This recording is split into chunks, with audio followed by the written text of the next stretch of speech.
Setelah Perang Dunia II selesai, peta dunia berubah. Uni Soviet versus Amerika. Dua negara ini langsung adu pengaruh. Inilah yang kita kenal sebagai Perang Dingin. Dan selama masa Perang Dingin itu, Amerika punya misi besar, yaitu jangan sampai negara manapun jatuh ke komunisme. Itu alasan kenapa mereka ikut campur di banyak konflik, termasuk di Asia Tenggara. Mulai dari Vietnam, Laos, sampai yang paling dekat, Kamboja dan Thailand. Halo guys, welcome back to my channel. Halo anak kos. Guys, lo tau nggak? Saking superpowernya Amerika, dua negara yang ribut di Asia Tenggara, yaitu Thailand sama Kamboja. Bahkan harus lapor dulu ke Washington sebelum tembakan dihentikan.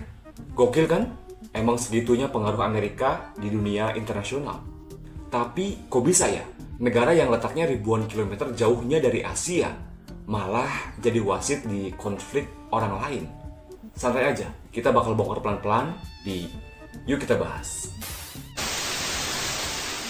Jadi guys, kalau ngomongin negara adidaya, pasti langsung keinget sama Amerika Serikat. Tapi pertanyaannya, kapan sih mereka mulai jadi negara superpower? Jawabannya saat Perang Dunia Kedua. Sebelumnya, Amerika tuh negara yang kuat. Iya, tapi belum mendominasi dunia.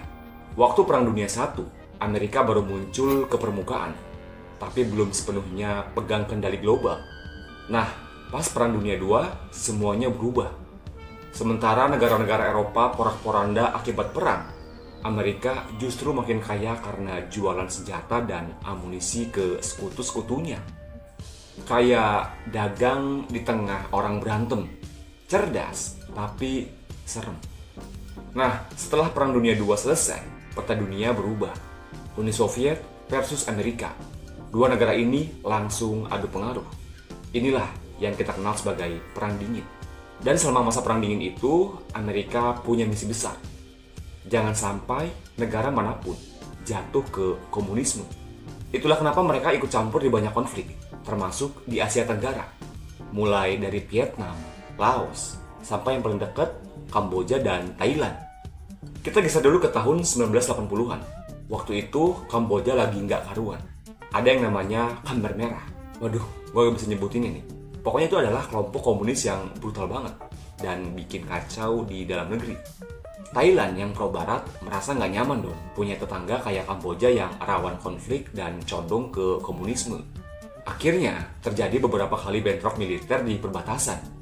Dan lucunya, waktu dua negara ini mau bikin gencatan senjata, mereka harus lapor dulu nih ke Amerika Serikat. Kenapa? Ya karena Thailand dapat bantuan militer dari Amerika. Kamboja juga jadi panggung perebutan pengaruh antara blok barat dan timur. Artinya, kalau mau damai, harus ada green light dari Washington. Kalau enggak, bisa-bisa bantuan militer dan dananya ditahan. Itu ibarat, lu mau baikan sama tetangga, tapi harus minta izin dulu dari bos lu di kantor. Amerika tuh punya kombinasi maut, kayak ekonomi raksasa, militer terbesar, medianya kuat kayak Hollywood, CNN, internet, semuanya alat propaganda global. Ada lagi aliansinya kuat, kayak NATO, G7, dan banyak jaringan sekutu. Jadi, kalau mereka bilang, jangan dulu tembak-tembakan, gua belum ACC. Ya, negara lain yang ribut, terpaksa nurut. Nah, pertanyaannya sekarang, emangnya nggak boleh ya satu negara menyelesaikan masalahnya sendiri? Jawabannya boleh, kalau lu nggak tergantung sama negara lain.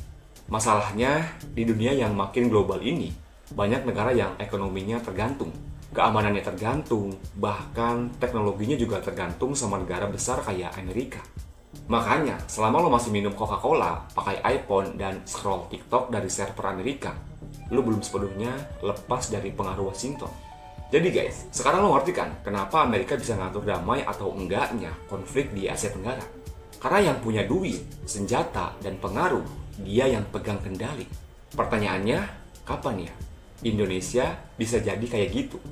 Nah guys, mungkin itu aja video gue kali ini. Terima kasih yang udah nonton, terima kasih yang udah subscribe, thanks for watching, sampai jumpa di video berikutnya.